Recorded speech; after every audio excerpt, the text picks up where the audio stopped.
Hello students, how are you? I hope you are doing well. So guys, our today's topic is dice. So actually it is cubes and dice, but let's begin with dice. Cube, because you see various types of questions in exam from this area and this is really an easy topic.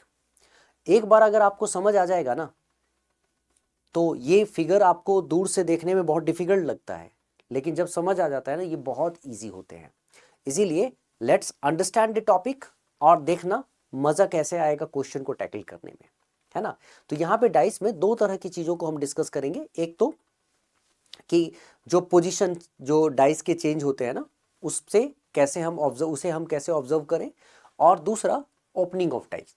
दोनों चीजों को एक बार समझ लोगे you will feel much what interested towards this type of logical reasoning section।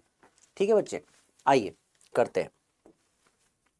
देखो बेटा, जो dice होता है ना पासा, देखा तो है ही तुमने, 6 फेसेस होते हैं। उस 6 फेसेस में नंबर्स डाल दो या फिर कोई किसी भी तरह का साइन डाल दो, या तुम अगर कोई फिगर्स डाल सकते हो, जो भी तुम्हें मन करे वो डाल दो, है ना।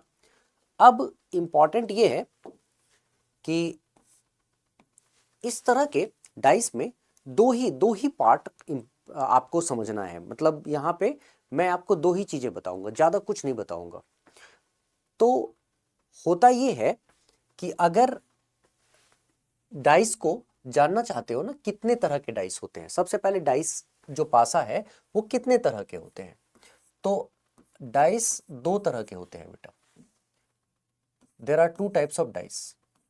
ये जो पासा होता है 6 फेस के होते हैं ये, और ये डाइस दो तरह का होता है। एक होता है स्टैंडर्ड डाइस, सुनना बड़ी बात को। एक होता है बच्चे स्टैंडर्ड डाइस, एक डाइस होगा स्टैंडर्ड डाइस, ठीक है, जिसको आप कहते हो मानक पासा, जिसको हम क्या कहते हैं, मानक पासा, ठीक है। और दूसरा जो डाई होता है बच्चे वो होता है जनरल डाइस।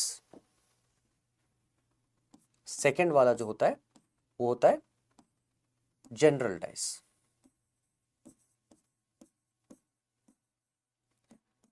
जनरल डाइस जिसको कहते हो सामान्य पासा, सामान्य पासा, ठीक है बेटा, सामान्य पासा। अब होता क्या है, पहले शुरुआत करते हैं हम लोग स्टैंडर्ड डाइस से, ठीक है। स्टैंडर्ड डाइस जो होता है,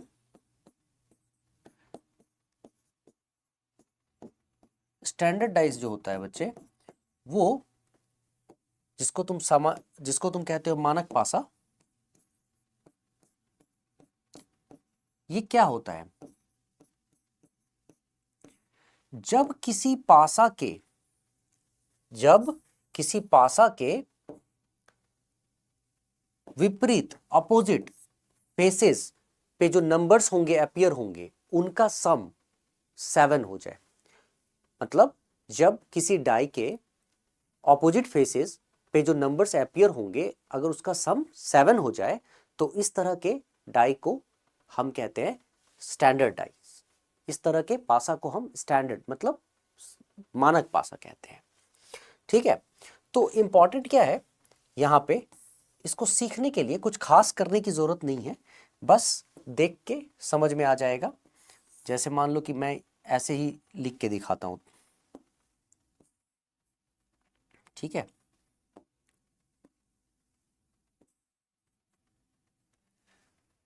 एक्सक्यूज मी, ओहो,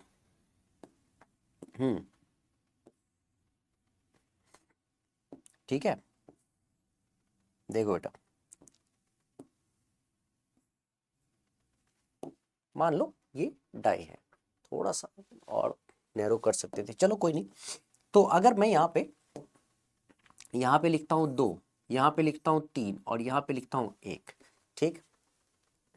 तो अब तुम्हें ये समझना पड़ेगा कि जो स्टैंडर्ड डाइस होता है ना, और स्टैंडर्ड डाइस में हम लोगों ने क्या डिस्कस किया, अभी अभी हम लोगों ने डिस्कस किया है कि स्टैंडर्ड डाइस में, मानक पासा में, जो एक सतह पे, एक सरफेस पे जो आपको संख्या दिख रही है ना, तो उसके अपोजिट, उसके विपरीत सरफेस पे जो संख्या होगी होगी उन दोनों को जोड़कर आपको 7 आना ही चाहिए।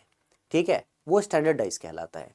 तो जैसे यहाँ पे अगर मान लो आपको दिख रहा है 2, तो अगर यहाँ 2 दिख रहा है तो जाहिर सी बात है अगर टॉप में 2 है, हाँ, तो बॉटम में, नीचे में 5 होगा ही होगा, तभी जाके ये दोनों 7 हो जाएगा। ठीक है, अगर आपको इस सामने से जो साइड है, अगर ये 3 दिख रहा है तो कंफर्म है कि उधर से जो साइड होगा उस पे 4 होगा, तभी ये 7 बनेगा। ठीक है, और अगर आपको एक साइड से 1 दिख रहा है तो इसके ऑपोजिट साइड में जरूर 6 होगा, तभी 7 बनेगा। और इस तरह का, इसीलिए ये वाला जो पासा होता है ये स्टैंडर्ड डाइस कहलाता है। ठीक है, स्टैंडर्ड डाइस कहलाता है। तो इसको अगर मैं सीधा सीधा बोलूं तो यहाँ सिंपल लैंग्वेज में अगर मैं लिखूं तो मैं यहाँ सिंपल लैंग्वेज में यही लिखूंगा कि sum of the numbers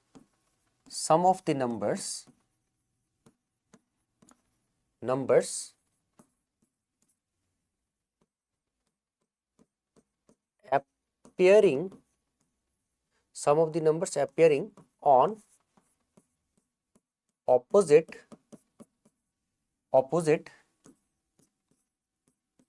faces is 7, that's it। ठीक है, कि sum of the numbers appearing in opposite faces is 7, मतलब विपरीत सतह पर जो संख्या, विपरीत सतह की जो संख्या है उनका योग 7 होता है। मतलब अगर मैं यहाँ पे ऐसे लिख दूं तो इसको विपरीत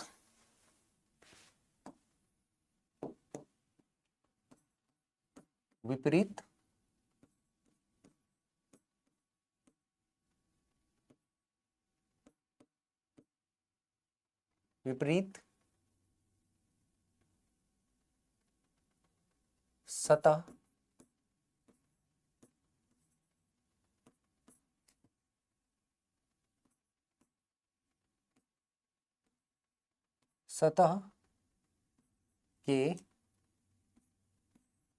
के अंकों का योग 7 होता है। विपरीत सतह के अंकों का योग 7 होता है। ठीक है, अब ये तो हो गया स्टैंडर्ड डाइस। अब इसके बाद आता है जनरल डाइस। अब स्टैंडर्ड डाइस आपने पढ़ लिया, अब इसके बाद आएगा जनरल डाइस। दोनों चीजें आपके लिए उतनी ही इंपॉर्टेंट है। ठीक है, एक सेकेंड।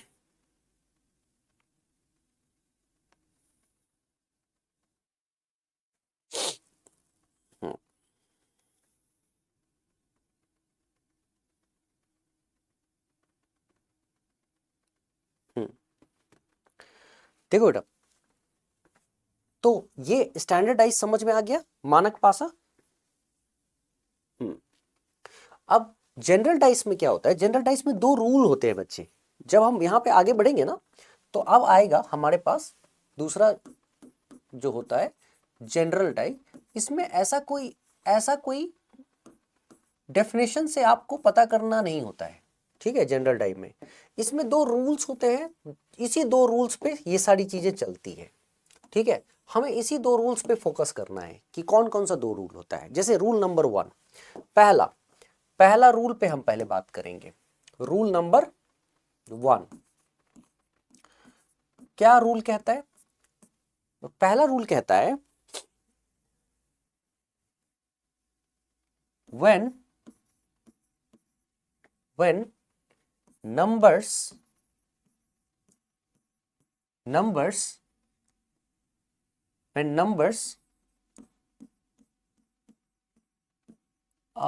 और ऐसे मत कहो, ऐसे करो, when same number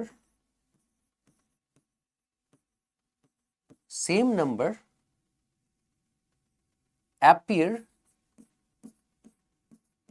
same number appears in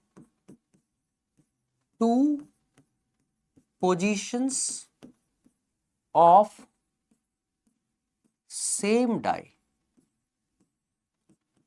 to positions of same type. अच्छा, सेम नंबर, यहाँ नंबर भी हो सकता है, यहाँ फिगर भी हो सकता है, यहाँ सिंबल्स भी हो सकता है, कुछ भी, लेकिन ये दिखाने के लिए है नंबर लिख दिया है ताकि ये आइडिया रहे कि हम क्या कहना चाहते हैं। When same number appears on two positions of same die, मतलब एक ही पासा उठाओ, एक ही पासा को फेंको, तो एक पोजीशन में, फिर दूसरे बार फिर फेंको, तो तुम दो पोजीशन में अगर एक ही तरह का नंबर जब देखोगे ना, सेम नंबर देखोगे, two positions of the same die, ठीक है। तो मतलब इसको और लिख देता हूं मैं यहां पे, जब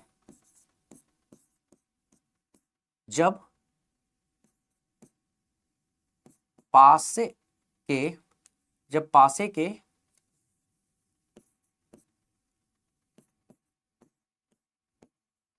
दो स्थितियों, जब पासे के दो स्थितियों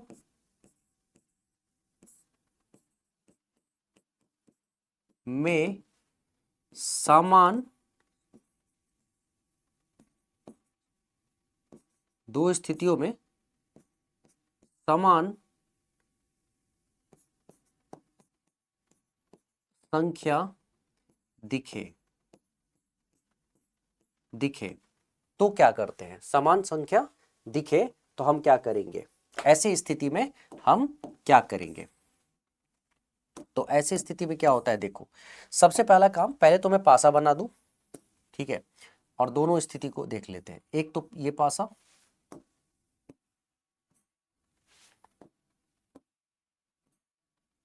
फटाफट हो जाएगा, तुमको समझ, एक बार समझ में आ गया ना, तो उसके बाद देखना ना, क्वेश्चन को धड़ा सा ही कर दोगे 2 मिनट के अंदर, ठीक है। दम नहीं होता है उसके बाद क्वेश्चन में, ठीक है।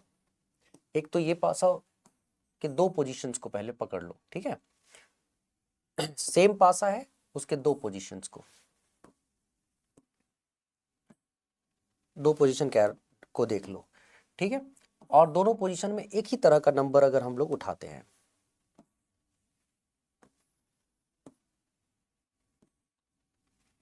ठीक है बेटा।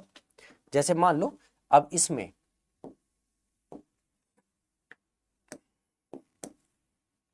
ये है 3, ये है 5 और ये है 2, ये है 1, ये है 4 और ये है 3, ठीक है, मान लो।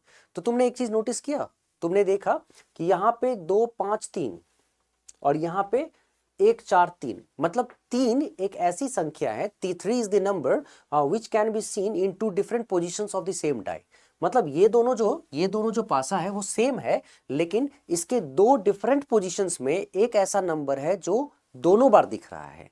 और जब ऐसा हो कि सेम नंबर लाइक 3 यहां भी दिख रहा है, 3 यहां भी दिख रहा है, तो आपको करना क्या है कि 3 से इस पासे को, इस डाई को आप क्लॉकवाइज रोटेट कर दोगे, ठीक है। मतलब you start rotating it clockwise. तुम्हें क्या करना पड़ेगा, इसको क्लॉकवाइज रोटेट करना है, मैंने 3 से उठाओ और क्लॉकवाइज रोटेट कर दो, रोटेट क्लॉकवाइज, रोटेट क्लॉकवाइज, ठीक है। तुमको इसको रोटेट करना है, एक सेकेंड, रोटेट क्लॉकवाइज। तो क्लॉकवाइज अगर रोटेट करोगे तो तुम रोटेट करने के बाद क्या देख रहे हो, तुम रोटेट जैसे ही करते हो तो तुम देखते हो कि 3 2 और 5 क्लॉकवाइज रोटेट हुआ, तो 3 फिर 2 आया, फिर 5 आया, ठीक है बेटा। उसी तरह जब आप यहां से 3 उठाओगे, 3 को, और इसको क्लॉकवाइज रोटेट करोगे, तो क्या देख रहे हो, यहां 3 1 4, तो यहां 3 आया, यहां 1 आया और यहां 4 आया। तो इसमें क्या हुआ जानते हो, इस 3 को छोड़ देता हूं मैं, ठीक है, मैं इस 3 को अभी छोड़ देता हूं, तो बाकी जो बचता है कौन कौन सा, तो ये जो 2 है ना वो 1 के अपोजिट जरूर आया होगा। यहाँ जब अपोजिट खोजोगे ना तो तुम देखोगे 2 के अपोजिट क्या आएगा, तो 2 के अपोजिट आएगा 1। 5 के अपोजिट क्या आएगा, तो 5 के अपोजिट आएगा 4।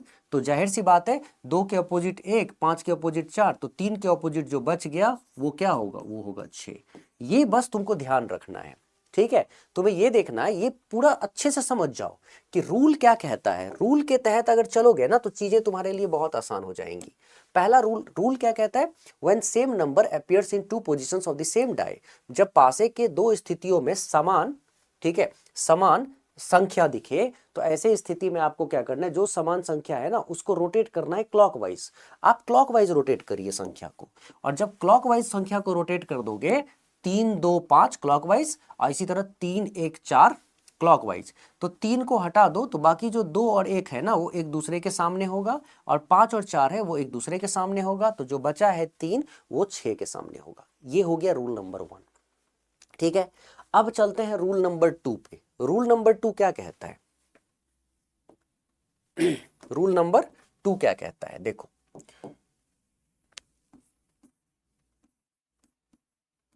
रूल नंबर 2 कहता है when two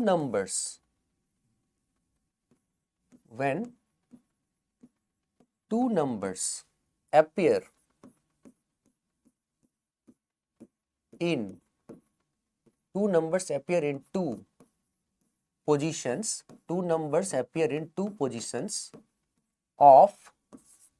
of same die. Numbers appear in two positions of same die. Two positions of same die.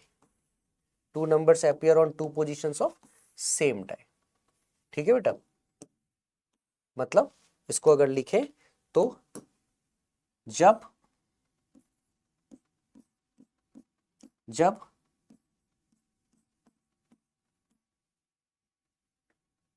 पासे के दो स्थितियों में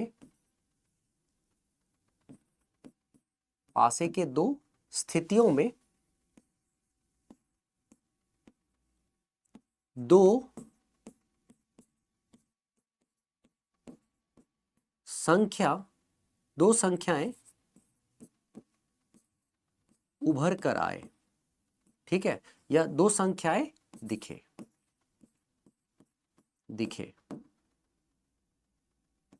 ठीक है, दो संख्याएं दिखे, तो ऐसे में क्या होता है, तो अब हम जैसे ये वाला भी देखते हैं।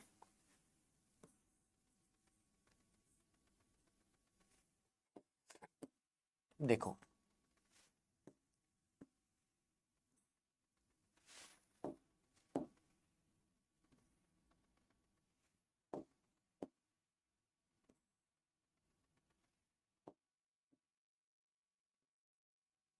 ठीक है बेटा, अब देखते जाओ, अच्छे से समझ जाओ।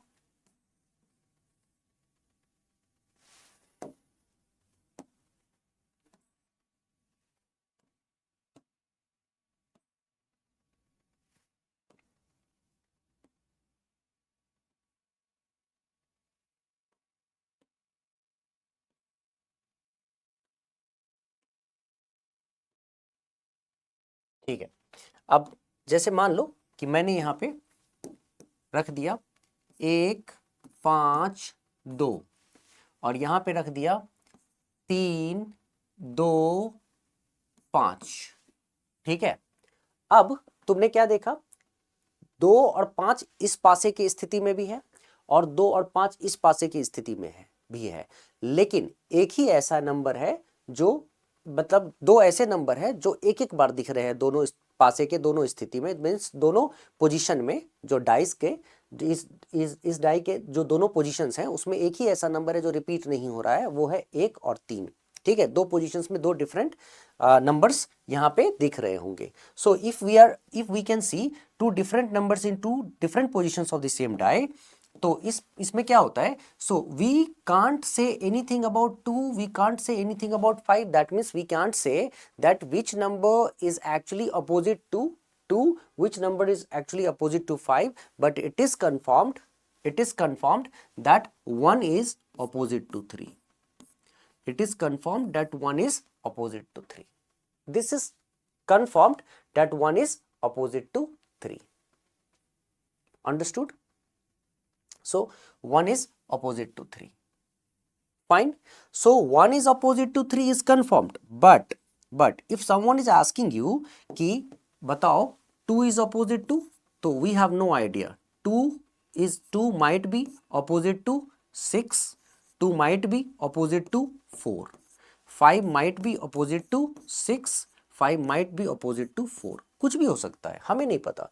एक ही चीज कंफर्म है इसमें, और वो है कि 1 3 के अपोजिट होगा. मतलब वो जब एक ही पासा को फेंक रहे हो और दो पोजीशंस, पासा के दो पोजीशंस में दो नंबर्स तुम्हें दिख रहे हैं, ठीक है, तो जो वो नंबर जो एक एक बार दिखा है ना, वो जरूर एक दूसरे के अपोजिट होगा, लेकिन बाकी जो दो नंबर्स हैं इसके बारे में आप नहीं बता सकते हैं. You can't say anything about it. ठीक है. अब जैसे अगर मान लो इस रूल को समझ गए हो, ठीक, टेक्निकलिटी अगर तुम्हें समझ में आ गई है, तो तुम्हें ज्यादा कुछ करना नहीं है इसमें. तुम्हें बस इस पे कुछ क्वेश्चन सॉल्व करके देखोगे ना, तुम्हें अपने आप आइडिया लग जाएगा. जैसे मान लो कि मैं एक क्वेश्चन तुम्हें कराता हूं, एक दो क्वेश्चन, जिससे कि तुमको एक प्रॉपर आइडिया लगेगा कि हम यहाँ पे कर क्या रहे हैं. लाइक चलो ये वाला क्वेश्चन करते हैं पहले. जैसे मान लो कि ये क्वेश्चन है, अब मुझे यहाँ पे पता करना है, तो मैं कैसे करूंगा. 2 positions of a dice are shown. Which number will appear on the face opposite to the one having 5? मतलब यहाँ पे क्या बोला गया है, यहाँ पे सिंपल सा मैं तुम्हें बता देता हूँ. क्वेश्चन बोला गया है कि एक ही पासा का दो पोजीशन यहाँ पे है, और पूछा जा रहा है कि बताओ कि 5 के अपोजिट कौन सा होगा. 5 के अपोजिट कौन सा होगा. तो हम सबसे पहला काम तो ये करेंगे कि यहाँ देख रहे हैं कि 1 5 3 है, यहाँ 2 6 3 है, माने 3 आपको दोनों में दिख रहा है भाई. तो जब 3 आपको दोनों में दिख रहा है, तो आपको पता है ना कि एक ही संख्या ऐसा है जो दोनों में दिख रहा है आपको. मतलब एक ही संख्या ऐसा है जो दोनों पोजीशंस में, आपको डाई के दोनों पोजीशंस में दिख रहा है. तो ऐसे सिचुएशन में हम क्या करते हैं, रूल नंबर 1 लगाते हैं, माने क्लॉकवाइज रोटेट करते हैं. और क्लॉकवाइज रोटेट का मतलब 3 5 1. ठीक है. तो आप लिखेंगे यहाँ पे क्या, 3 5 1. ठीक है. और उसके बाद इसको करेंगे रोटेट, तो 3 6 2. तो 3 6 2. और आपको अच्छे से पता है जब ये चीज कंफर्म हो गया, तो ये 3 की बात तो हमको करनी ही नहीं है. हमको क्या देखना है, 5 के अपोजिट क्या है, 6. यही तो पूछा गया था. 5 के अपोजिट 6, 1 के अपोजिट क्या है बेटा, तो 1 के अपोजिट 2, और इसका मतलब 3 के अपोजिट क्या हो जाएगा, 4. वैसे हमसे पूछा क्या गया था कि बताओ 5 के अपोजिट क्या है, तो 5 के अपोजिट क्या है, तो देख के कोई भी बता देगा. 5 के अपोजिट 6 है, so D is the correct answer. Done. चलो आगे बढ़ते हैं नेक्स्ट क्वेश्चन पे. एक और सवाल करेंगे. काफी अच्छे अच्छे क्वेश्चंस होते हैं, कोई ज्यादा मुश्किल कुछ भी नहीं होता है. सीख जाने पे तो सब आसान है, नहीं तो सब मुश्किल ही है.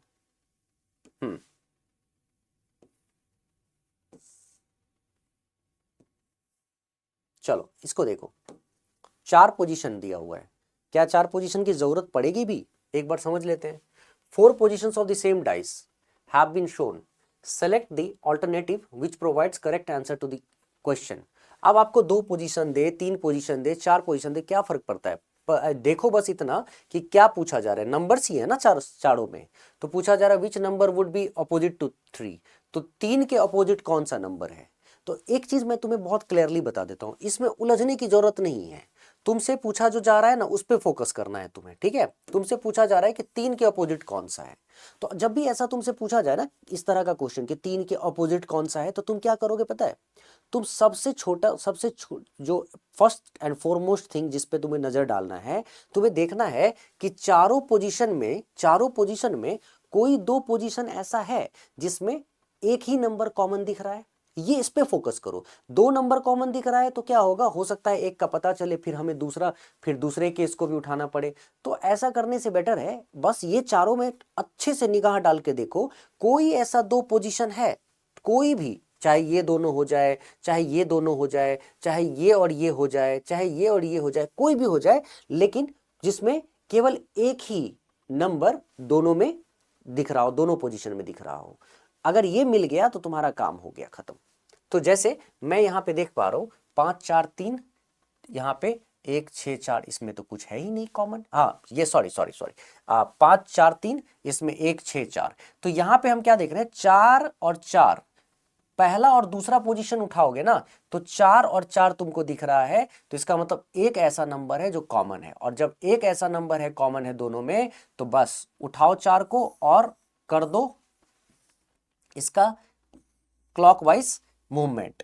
तो 4 5 3 क्लॉकवाइज मूवमेंट हो गया। और यहां से करोगे तो 4 6 1, 4 6 1। अब समझ में आ रहा होगा कि यहाँ पे 4 4 अगर कॉमन हो गया तो 5 के अपोजिट 6, 5 के अपोजिट 6, 3 के अपोजिट 1, तो बचा कौन, 4, 4 के अपोजिट 2। ठीक है, हमसे पूछा क्या था, 3 के अपोजिट चाहिए था, तो 3 के अपोजिट मुझे 1 मिल रहा है, तो मैं 1 पे जाऊंगा। तो ये 4 पोजीशन दिखाए कि 10 पोजीशन दिखाए, हमें कोई फर्क नहीं पड़ता है, हमें जो चाहिए था वो हमको ऐसे ही मिल जाएगा। तो या तो इन दोनों से देखते तो भी मिल जाता, अगर तुम इसको करोगे तो भी मिल जाएगा। यहाँ पे देखो 2 और 2, अगर तुम इसको करोगे ना तो भी तुम देखोगे तुम्हारा आंसर यही आएगा, है ना। मतलब अगर सेम डाई का पोजीशन है ना चारों, तो तुम्हारे आंसर में कोई बदलाव नहीं आएगा। ठीक है बेटा, आगे बढ़ते हैं हम लोग। आसान होता है, सीख गए तो मजा आ गया। देख रहे हो ना, ऐसे क्वेश्चंस एग्जाम्स में आते हैं। ठीक है, चलो एक और क्वेश्चन करते हैं हम लोग।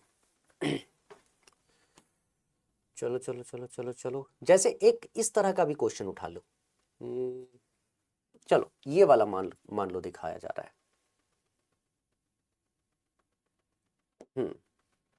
देखो ये वाला दिखाया जा रहा है।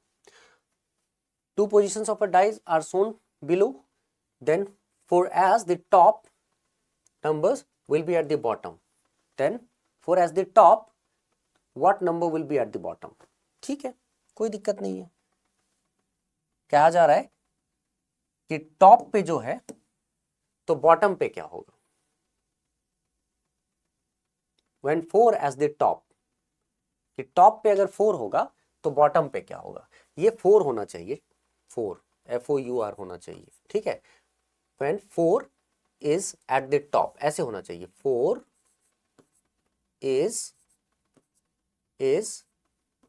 at the top, 4 is at the top, what number will be at the bottom, ऐसे होना चाहिए। तो यहाँ पे वही चीज है, देखो 4 5 1, 4 2 6, लो 4 तो लिख ही दो ना इसको। आसान तो ये होगा, ये रहा 4, ये रहा 5, ये रहा 1, ये रहा 4, ये रहा 2, ये रहा 6, तो बात तो वही है। ठीक है, क्या फर्क पड़ा, ऐसे लिखो वैसे लिखो, 4 5 1 इस तरह से लिखोगे तो 4 5 1। ठीक है, और 4 2 6 इस तरह करोगे तो 4 2 6। अब बताओ क्या हो रहा है यहाँ पे, तो 4 की तो बात ही मत करो। ठीक है, तो बस यहाँ पे करना क्या है कि 5 को अपोजिट करो, लिखोगे 2 के, और एक अपोजिट लिखोगे 6 के, तो जाहिर सी बात है 4 अपोजिट हो जाएगा अपने आप 3 के। पूछा क्या गया था कि when 4 is at the top what number will be at the bottom, तो 4 अगर टॉप पे होगा तो बॉटम पे क्या होगा, 3। B is the correct answer, done. तो ऐसे क्वेश्चन में कुछ दम नहीं होता है, सीख गए मजा आ गया। अच्छा लग रहा है ना क्वेश्चन करने में, देख रहे हो। ठीक है, चलो एक और क्वेश्चन, ये वाला क्वेश्चन करके देखते हैं हम।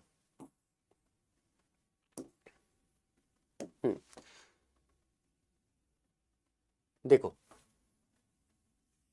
ठीक है, यहां पे क्या है, यहां पे क्या है, सर्कल सर्कल, और ये 2 सर्कल, 2 मतलब इन सर्कल में, इस एक सर्कल के अंदर सर्कल है। ठीक है, जिसको कॉन्सेंट्रिक सर्कल कह सकते हो। तो कॉन्सेंट्रिक सर्कल, तो 2 फिगर्स हैं, हमें नहीं चाहिए 2, हम एक को पहले ढूंढेंगे। ठीक है, एक टाइप का ढूंढेंगे।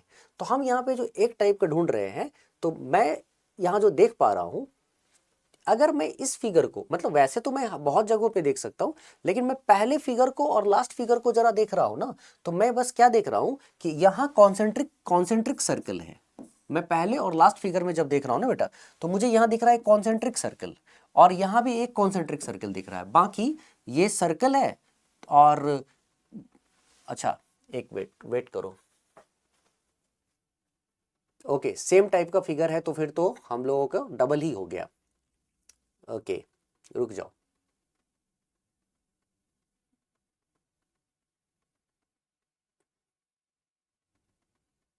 ठीक है।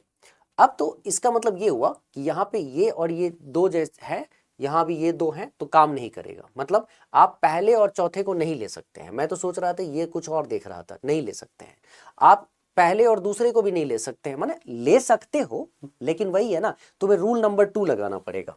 अगर इन दोनों को लोगे, इन दोनों को लोगे तो रूल नंबर 2 लगाओगे, और रूल नंबर 2 से बस एक ही साइड के अपोजिट तुम निकाल सकते हो, फिर तुम्हें दूसरे के लिए दूसरा फिगर देखना पड़ेगा। तो मैंने क्या बताया कि रूल नंबर 1 सबसे बेस्ट तरीका होता है सॉल्व करने का। और उस सिचुएशन में तुमको जैसे इन फर्स्ट का और इसका ना देखते हुए, ठीक है, फर्स्ट का और फोर्थ का ना देखते हुए, ठीक है, और फर्स्ट का सेकंड का ना देखते हुए हम क्या करेंगे, फर्स्ट का और थर्ड का देखेंगे। पता है क्यों फर्स्ट का थर्ड का क्यों? देखो थर्ड फर्स्ट में ये जो तुम देख रहे हो ना, ये फिगर और ये फिगर तो है, लेकिन बाकी जो इसमें दो फिगर हैं और इसमें दो फिगर हैं, दोनों एकदम अनकॉमन है। तो बस मैच कौन कर रहा है? पहला जो टॉप है ये मैच कर रहा है। तो ऐसे सिचुएशन में हम क्या करते हैं, हम यहाँ पे क्या करेंगे, फर्स्ट और थर्ड को ही बस देखेंगे और यहां बस ऐसा करो कि इसको क्लॉकवाइज रोटेट कर दो। जब क्लॉकवाइज रोटेट करोगे तो ये ऐसे दिखेगा, ये फिगर ऐसे दिख रहा है तुमको, ये ऐसे है। उसके बाद रोटेट करने के बाद फिर आएगा सर्कल, ठीक है, और उसके बाद आएगा कॉन्सेंट्रिक सर्कल, ठीक। उसके बाद इसमें जब वही चीज करोगे रोटेट, ऐसे जब रोटेट करोगे तो फिर से ये तो आएगा ही आएगा, ठीक है, लेकिन उसके बाद आएगा ट्रायंगल और उसके बाद आएगा इक्वल टू, ठीक है ना, ऐसे ही आता है ना इक्वल टू। तो एक बात तो कंफर्म हो गया ना यहाँ पे कि इसके ऑपोजिट, सर्कल के अपोजिट आपको ट्रायंगल दिखेगा, ठीक है, कॉन्सेंट्रिक सर्कल के अपोजिट इक्वल टू दिखेगा, इक्वल टू दिखेगा, और बाकी जो बचा हुआ है इसके ऑपोजिट, इसके ऑपोजिट और जो बचा होगा वो होगा। अभी फिलहाल इसके ऑपोजिट बचा हुआ क्या दिख रहा है, ये वाला फिगर दिख रहा है, ठीक है।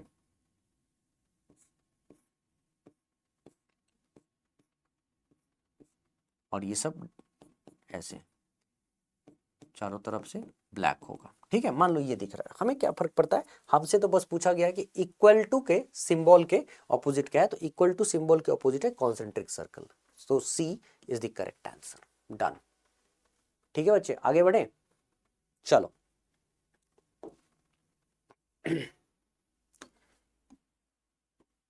एक और क्वेश्चन इस टाइप का करते हैं।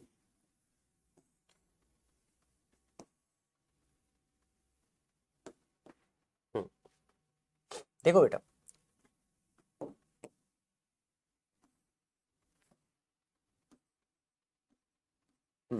on the basis of the 4 positions of dice given below find the color of the face opposite yellow। अब तुम्हें क्या करना है, colour of the face opposite yellow, अब सिखा दिया मैंने।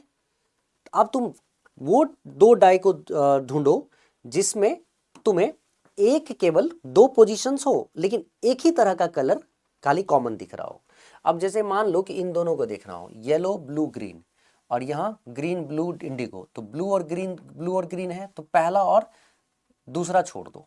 अच्छा येलो ब्लू ग्रीन, यहाँ पे येलो ब्लू रेड, ये भी पहला और तीसरा भी छोड़ दो। येलो ब्लू ग्रीन और यहाँ पे रेड पिंक इंडिगो, मतलब इसमें तो ये और ये कुछ कॉमन है ही नहीं, हटाओ। अच्छा अगर मैं इन दोनों को देखता हूँ, ग्रीन ब्लू इंडिगो और यहाँ पे ब्लू येलो रेड, तो यहाँ पे ब्लू माने दूसरे को अगर मैं देखूं, सेकंड वाले को और थर्ड वाले को, तो मैं एक चीज जो नोटिस कर पा रहा हूं ये कि दोनों में ब्लू कॉमन है, मतलब ब्लू यहाँ, लेकिन यहाँ ग्रीन इंडिगो और यहाँ येलो रेड, तो हो गया ना काम आसान। मतलब अगर ब्लू कॉमन है दोनों में तो ये ब्लू से उठाओ, क्लॉकवाइज मूव कराओ, तो यह क्या हो जाएगा, ये हो जाएगा ब्लू, उसके बाद इंडिगो, उसके बाद ग्रीन। ठीक, उसके बाद यहां ब्लू येलो रेड, फिर ब्लू येलो रेड। तो अब जब मैं यहां देख पा रहा हूं, ब्लू को छोड़ देते हैं तो इंडिगो के अपोजिट, इंडिगो के अपोजिट येलो, ठीक है, ग्रीन के अपोजिट रेड, और फिर ब्लू के अपोजिट क्या हो जाएगा, जो बचा होगा। तो ब्लू के इंडिगो के येलो हो गया, तो ब्लू के अपोजिट पिंक, यही दिख रहा है बचता हुआ। ठीक है, तो हमको क्या पूछा गया था, हमको पूछा गया था येलो के अपोजिट क्या होगा, तो भाई येलो के अपोजिट इंडिगो दिख रहा है हमें, तो हमारा जो आंसर होगा इस कंडीशन में Indigo is the correct answer. I hope तुम समझ गए होगे। ठीक है, तो इतना सब करने के बाद अब हम लोग चल रहे हैं इसका अगला पड़ाव में डाइस में, जिसको हम कहते हैं ओपनिंग ऑफ डाइस। मतलब जब डाई को ओपन करते हो, जैसे ये सब देख रहे हो ना, ये सब, ये डाई को ओपन करोगे तो कैसे भी ओपन हो सकता है। मान लो कि इसके टॉप से ओपन करोगे, ठीक है, बहुत सारा तरीका हो सकता है इसके टॉप से ओपन करो, फिर टॉप से ओपन करके, जैसे मान लो कि डाई है, डाई के टॉप से ओपन किया और फिर उसको उसको घुमा दिया एंटी क्लॉकवाइज, या फिर उसके टॉप से ओपन किया या घुमा दिया क्लॉकवाइज, फिर या तो बॉटम से ओपन किया एंटी क्लॉकवाइज। कहने का मतलब जरूरी थोड़ी है कि एक ही पोजीशन इसका होगा ओपन करने का, ओपन करने के बहुत सारे अलग अलग पोजीशंस हो सकते हैं। तो ये जो ओपनिंग होता है, चाहे आप किसी भी अलग तरीके से पोजीशन, किसी भी तरीके से, चाहे आगे से खोल दीजिए फिर आप क्लॉकवाइज इसको रोटेट कर दीजिए, ठीक है, और ये फिर ओपन करिए, या फिर आप किसी भी तरफ से घुमा के, मान लो पहले इसको टॉप से घुमा के करो, अपसाइड डाउन करो, वट एवर यू डू, है ना, हर केस में एक बात तो कॉमन होगा, अगर आप कितना भी मूवमेंट करेंगे, कितना भी रोटेट करेंगे, ठीक है, टॉप टू बॉटम रोटेट करेंगे, मूव करेंगे, जो भी, लेकिन एक चीज है जो कंफर्म होगा, और वो क्या है, हर केस में ओपनिंग के बाद आपको ऑल्टरनेट फेस ना ऑपोजिट बनता हुआ दिखेगा। तो यहां पे एक चीज समझना पड़ेगा, ओपनिंग ऑफ डाइस को एक बार सीख लोगे ना तो ये चीज तुम्हारे लिए बहुत आसान हो जाएगा। ओपनिंग ऑफ डाइस देखो क्या है, ये भी कॉन्सेप्ट सिंपल कॉन्सेप्ट है, ओपनिंग ऑफ डाइस। ठीक है बच्चे, ओपनिंग ऑफ डाइस मतलब इसको अगर कहें तो पासे को खोलना,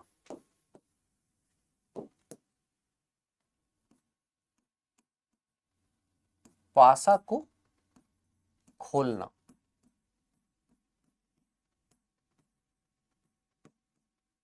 ठीक है, पासा को खोलना कैसे होता है ये चीज समझ लेते हैं हम लोग। मतलब ठीक है, कैसे भी खोलोगे ये तो समझ में आ गया ना, कि कैसे भी तुम मूवमेंट उस पासा का जैसे भी करो, लेकिन एक बात है, जो भी जिस तरह का भी मूवमेंट होगा तो ऐसा तुमको दिखना शुरू हो जाएगा। मान लो कि जैसे कि मैं पासा को दिखाता हूं तुम्हें कैसे कैसे हो सकता है, जैसे एक तुमको ये भी होगा,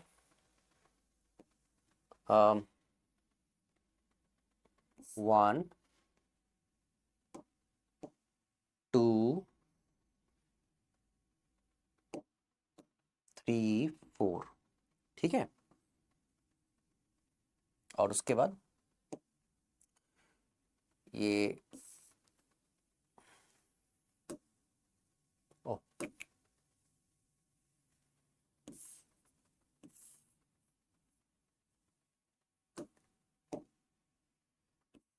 ऐसे हो सकता है,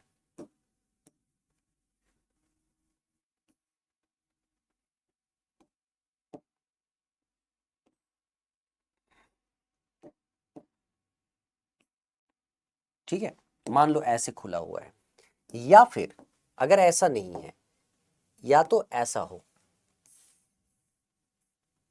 ठीक है, एक,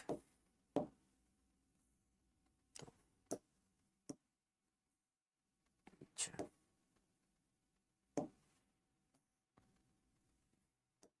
किसी भी तरीके से हो, मतलब ऐसा नहीं है कि मैं एक पे कहूँगा कि ऐसा ही होता है, किसी भी तरीके से हो सकता है। मान लो कि मूवमेंट डाई को ओपन करने का बहुत सारा तरीका हो सकता है, या तो ऐसा हो, ठीक है, या फिर या फिर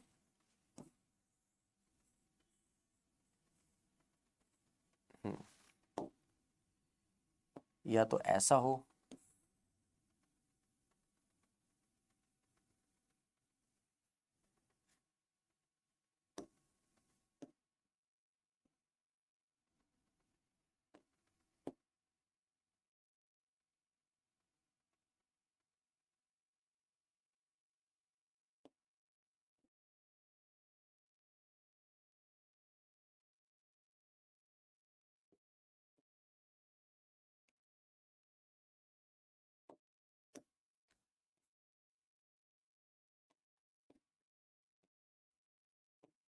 ठीक है, या तो ऐसा हो, है ना। तो ऐसी सिचुएशन में क्या होता है जरा समझो, बहुत सारा तरीका हो सकता है, इसमें कोई एक तरीका नहीं होता है। जैसे मान लो कि अगर मैं कहता हूँ कि यहाँ पे जैसे ये सिचुएशन मान लो कि इसमें है 1 2 3 4 5 और 6, तो चाहे ये पोजीशन हो, चाहे तुम्हारे पास ये पोजीशन हो जिसमें तुमको दिया गया हो 3 2 5 1 4 6, ठीक है, या तो फिर ये वाला पोजीशन हो जिसमें तुमको दिया गया हो ट्रायंगल, सर्कल, स्क्वायर, ठीक है, अल्फा, बीटा, गामा, है ना। इस तरह से मान लो तुमको दिया गया हो, इस तरह से तुमको दिया गया हो। अब सवाल ये उठता है कि चाहे कैसे भी हो, उससे कोई फर्क नहीं पड़ता है। ठीक है,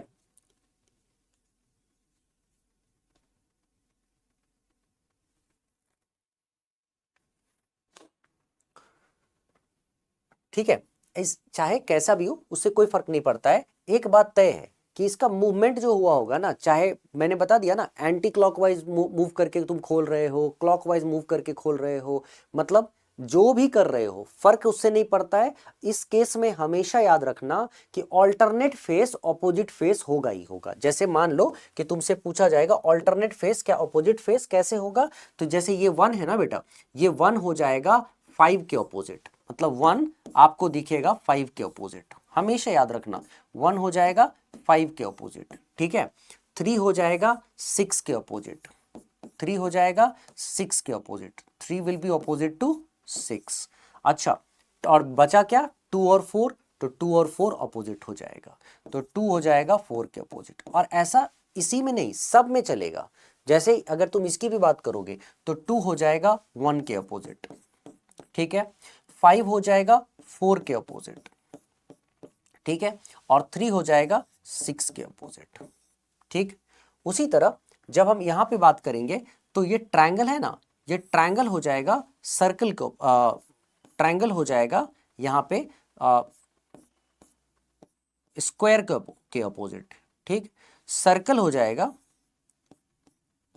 सर्कल यहां पे पहले तो ट्रायंगल स्क्वायर के अपोजिट, और ये अल्फा है ना, अल्फा हो जाएगा गामा के अपोजिट। ये जो अल्फा है, ठीक है, अल्फा है, ये हो जाएगा गामा के अपोजिट, और ये सर्कल है, ये हो जाएगा बीटा के अपोजिट, ठीक है ना, सर्कल है बीटा के अपोजिट। तो कहने का मतलब पहले तो आपको ऑल्टरनेट फेस देख लेना है, बाकी जो तीसरा बचेगा वो अपने आप अपोजिट हो जाएगा। अच्छा, इतना ही नहीं है, और भी आपको बताता हूं मैं। जैसे मान लो अगर कभी ऐसा दिख रहा हो सर्कल, कभी मान लो, या फिर बहुत सारा तरीका होता है, ऐसा भी आपको दिख सकता है, देखो, ठीक है, देखो बेटा,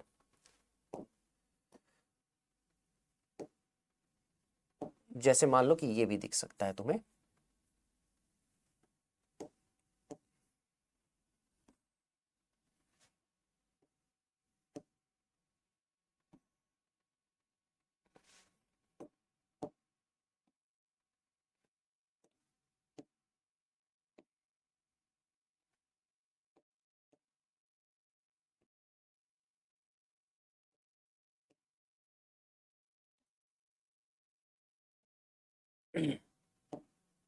देखो बच्चे, होता क्या है कि अब जैसे मान लो कि मुझे इसको लॉक करना है, या पहले तो मैं नंबर लिख दूं।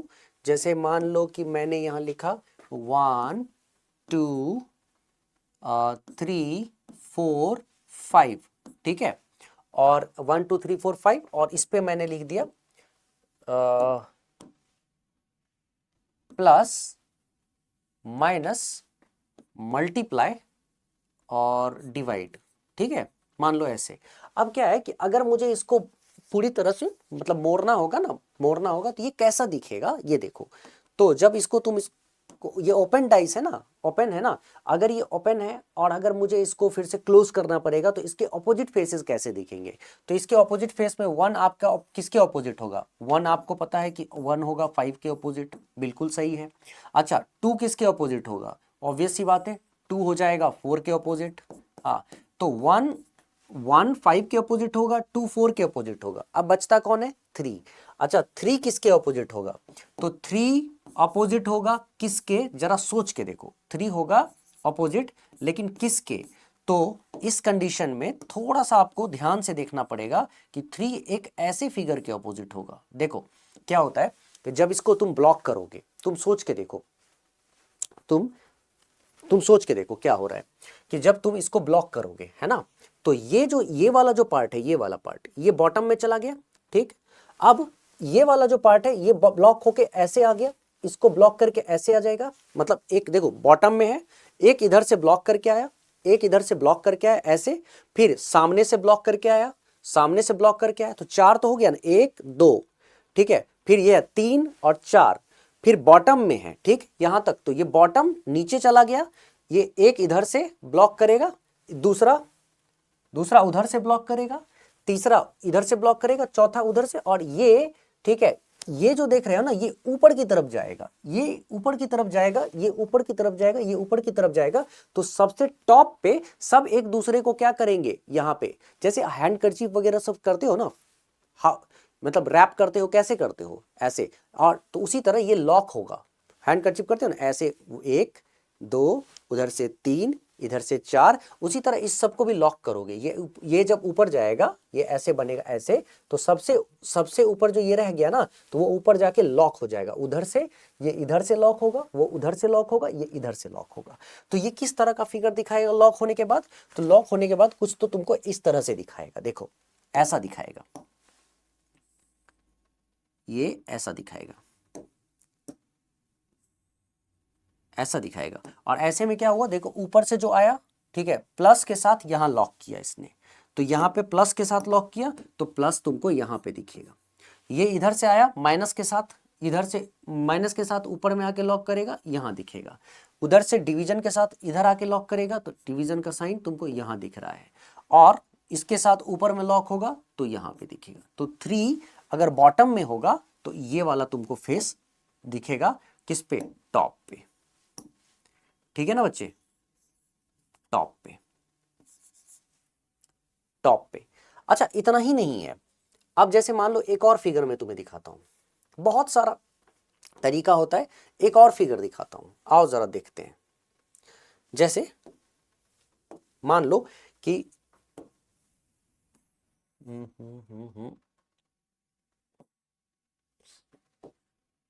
उसी में, ठीक है, सेम वैसे ही करेंगे, थोड़ा सा डिफरेंस होगा। जैसे एक फिगर इधर से, ठीक है,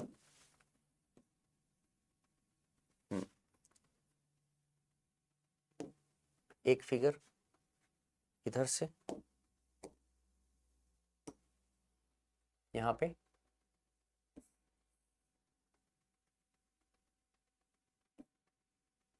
ठीक है, फिर दूसरा, तब थोड़ा सा बढ़ा दो,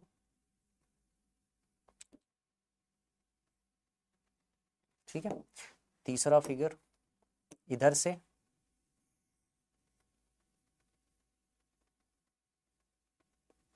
ठीक है, और चौथा उधर से, ठीक है। अब देखो सेम वही चीज है, इसमें भी कोई अंतर नहीं आया है, ऐसा नहीं है कि कुछ बड़ा डिफरेंस आ गया है। जैसे मान लो कि यहाँ पे 1 है, 2 है, 3 है, 4 है, 5 है, ठीक। और फिर हम लोगों ने यहाँ पे ये वाला जो है कुछ कुछ फिगर को दिखा दिया है ऐसे, जैसे मान लो कि ये है ट्रायंगल, ये है सर्कल, ये है ट्रायंगल सर्कल हो गया, हाँ, ये है अल्फा और ये है बीटा, मान लो, ठीक है, ये है अल्फा और ये है बीटा। अब ये कैसा दिखेगा? तो ऑब्वियस सी बात है, ये तो हमको पता है ही ना, 4 किसके ऑपोजिट दिख रहा है, तो 4 दिखेगा 2 के ऑपोजिट। यहां तक तो कंफर्म है कि 4 दिखेगा 2 के ऑपोजिट, ठीक है। अच्छा, 1 दिखेगा 3 के ऑपोजिट, 1 दिखेगा 3 के ऑपोजिट, तो बचा क्या? तो बचा है 5, कि 5 अगर बॉटम में चला गया तो 5 किसके ऑपोजिट दिखेगा, और 5 के ऑपोजिट कैसा दिखेगा? तो 5 के ऑपोजिट कैसा दिखेगा, देखो ये सब तो समझ में आ गया ना, कि ये लॉक करेगा, ये लॉक करेगा, इधर से लॉक करेगा। अब ये कैसे लॉक करेंगे एक दूसरे को? तो ये जब ऊपर से आएगा, ठीक है, तो ऐसा दिखना लॉक, देखो तो ऐसा लॉक दिखेगा, ये जब लॉक होगा तो कुछ ऐसा लॉक दिखेगा,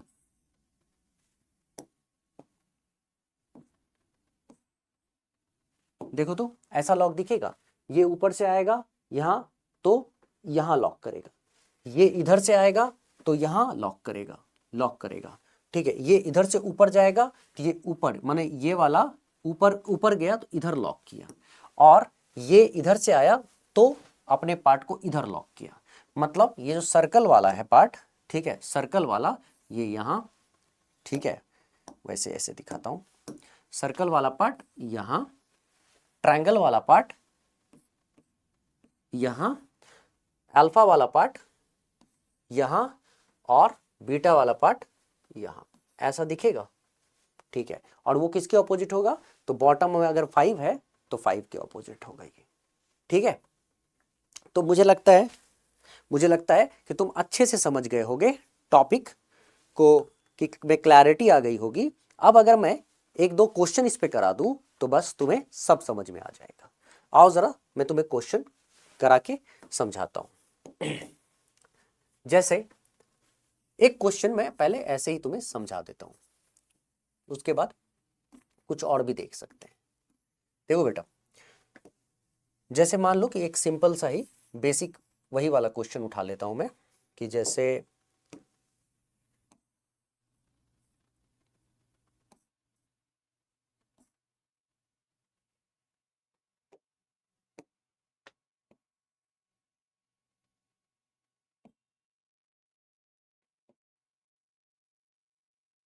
ठीक है, तो 1 2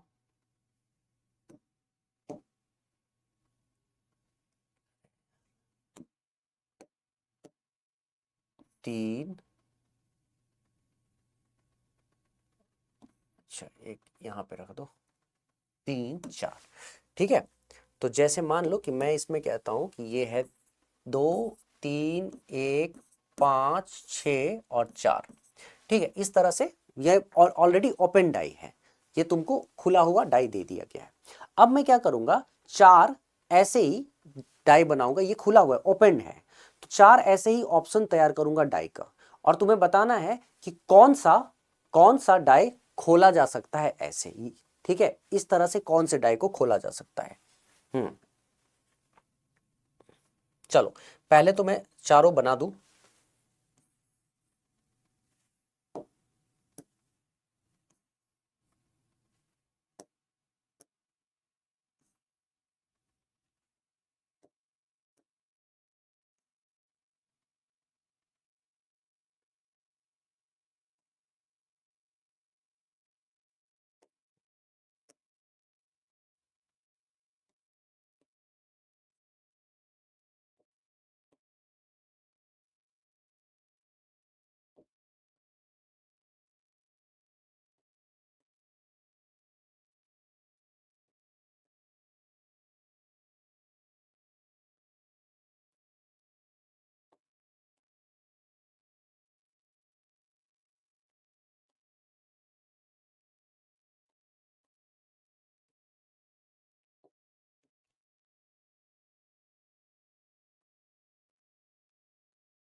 ठीक है,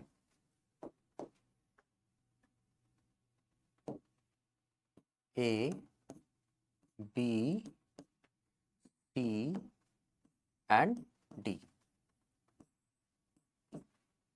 तो मैं यहां पे क्वेश्चन में ये लिखूंगा,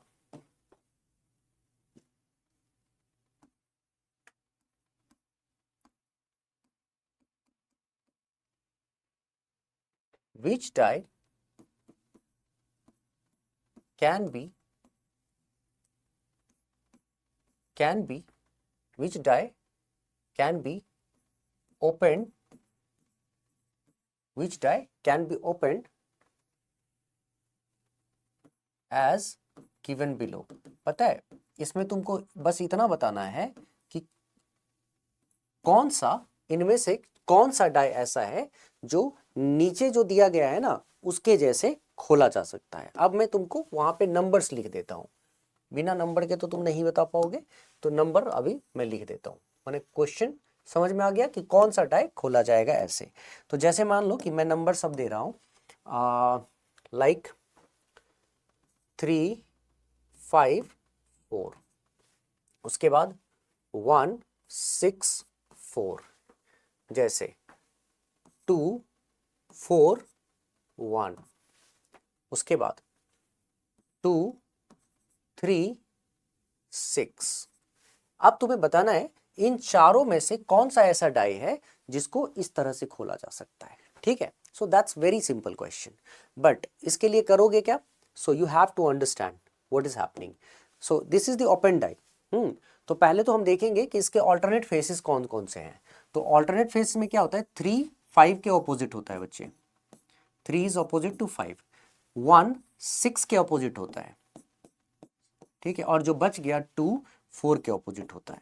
तो एक बात बताओ, in one die the opposite faces you see here cannot be adjacent, cannot become adjacent.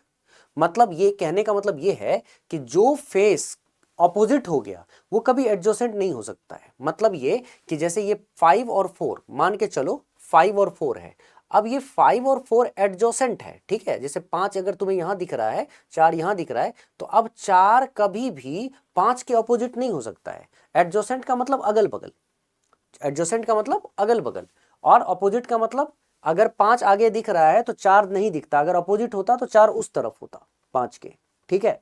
अगर दिख रहा है तो इसका मतलब एडजेसेंट है, और जो एडजेसेंट होता है वो कभी भी ऑपोजिट नहीं होता है, राइट।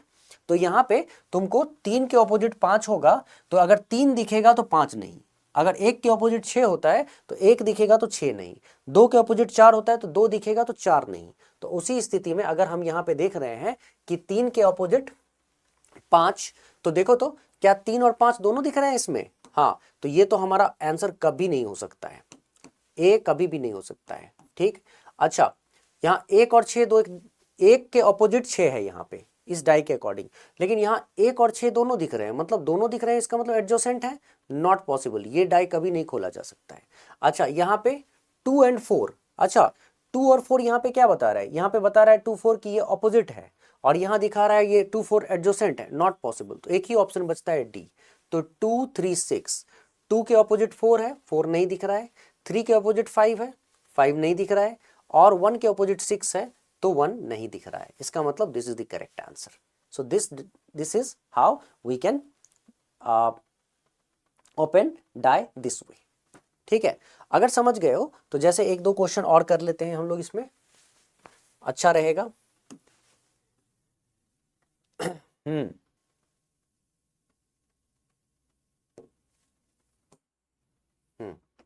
ये वाला उठा लेते हैं। जैसे मान लो when the given figure is folded into a cube, choose the correct set of opposite faces of the cube। देखो बेटा एक बात याद रखो, अगर इस तरह के में हम लोग को ऑल्टरनेट फेस को देखना है ऑपोजिट फेस के तौर पे। अब जैसे ये वाला, ये यहाँ पे क्या है, ये कनेक्ट हो रहा है, ये कनेक्ट हो रहा है ना, तो ये कभी भी ऑपोजिट फेस तो बन नहीं सकता है। ऑपोजिट फेस बनने के लिए ऑल्टरनेट कनेक्ट, यहाँ पे ऑल्टरनेट कनेक्शन जरूरी है, ऑल्टरनेट एज कनेक्शन जरूरी है।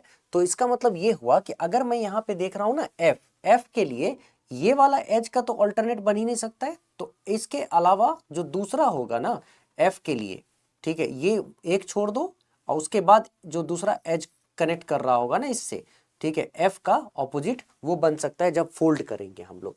तो फोल्ड करेंगे क्योंकि अगर मान लो इसको तुम कैसे भी फोल्ड करोगे, चाहे तुम इसको अपसाइड मतलब अप करोगे, ठीक है, अगर क्लॉकवाइज भी मूवमेंट करोगे तो ये तुमको इसके पैरेलल चला जाएगा, एडजेसेंट बन जाएगा, कभी भी ऑपोजिट नहीं हो सकता है। लेकिन ये ऑपोजिट हो सकता है क्योंकि जब तुम इसको ऊपर लेकर जाओगे या फिर इसको क्लॉकवाइज घुमाओगे तो ये सामने, इसके सामने आएगा, ठीक है। तो ये ना, ये मूवमेंट वगैरह सबका भी थोड़ा सा इसमें आगे चल के हम लोग मूवमेंट वगैरह सीखते हैं, समझते हैं, रोटेशन सीखते हैं, देखते हैं, ऑब्जर्वेशन करते हैं, तब इजीली समझ में आता है।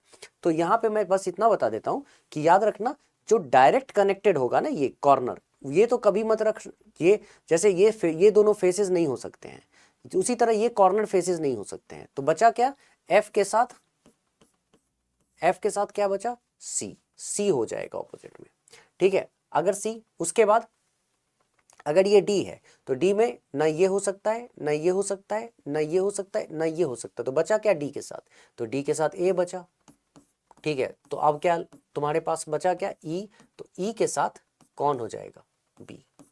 तो इसमें देखो तो ई के साथ बी, तो तुमको यहाँ पे दिया गया है एफ के साथ बी, एफ के साथ सी चाहिए था हमको, तो ये तो वैसे भी गलत हो गया। तो हमको चाहिए एफ के साथ सी, हाँ है, ई के साथ बी, ई के साथ बी, हाँ है, डी के साथ ए, डी के साथ ए, हाँ है, so B is the correct answer, ठीक है। सीखना है, सीखते जाओ, करते जाओ, मजा आएगा।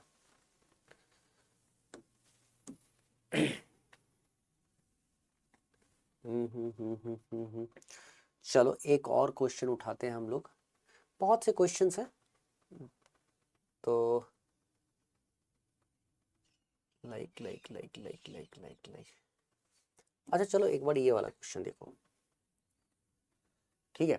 इसमें देखो कौन सा हो सकता है, ठीक। अब ये दोनों ऑपोजिट, तो जहां भी ट्रायंगल होगा उसके ऑपोजिट, ठीक है। अब सर्कल ट्रायंगल के अपोजिट खाली वाला जाएगा, ठीक है।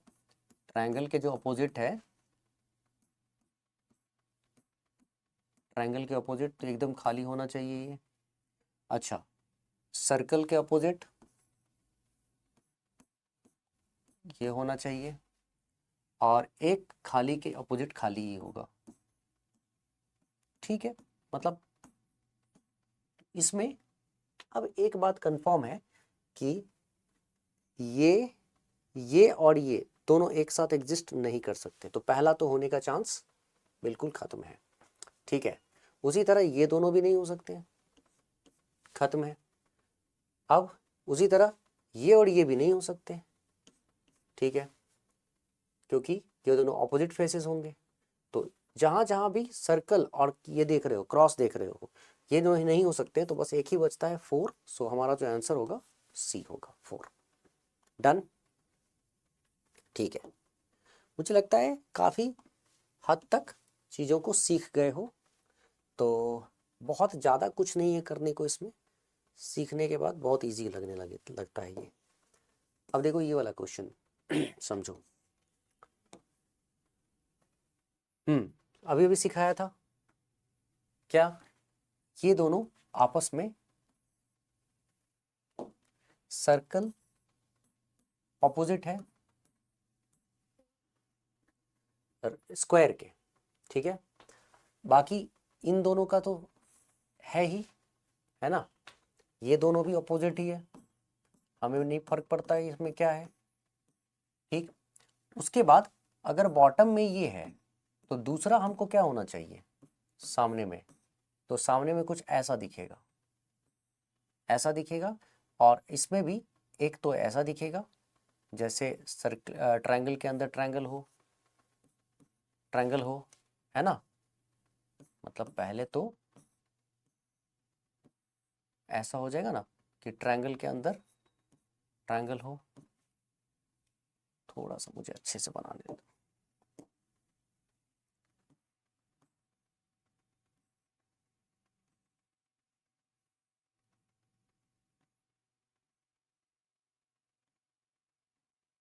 ठीक है, ऐसा दिखेगा। और दूसरा तो खैर पूरा यूं। अब देखो कौन सा फिगर तुमको मैच करता हुआ दिख रहा है।